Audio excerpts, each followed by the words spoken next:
He hasn't fought anybody. But he's never lost. He's never lost. In his career.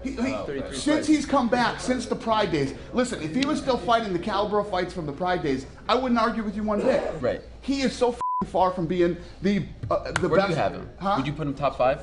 He hasn't fought anybody.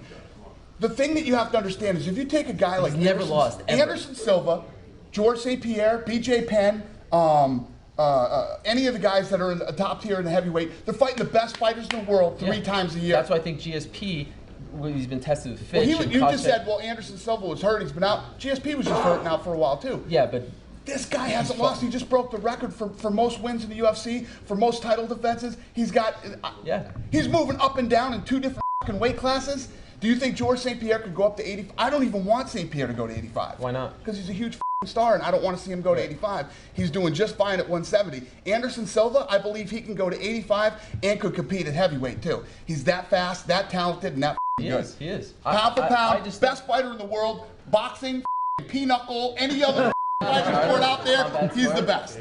I don't know how anybody can debate that. It's crazy to me. Was the GSP fight? And anybody to put Fedor in the #1 pound for pound in the world spot, it just makes no sense to me. It has nothing to do with the politics of him not being in the UFC or whatnot. I think. But how can you give him the respect when he hasn't fought the guys? I mean, these guys are fighting 3 times a year, the best fighters in the world, but you're going to give him the respect? There's no doubt. George St. Pierre is the #2 pound for pound fighter in the world. I think Anderson Silva is number 1. I'm just going crazy on you because you got Fedor #1 and you got Anderson Silva #3. I'm just trying to rile you up for That's the crazy. The show's over, but I'm just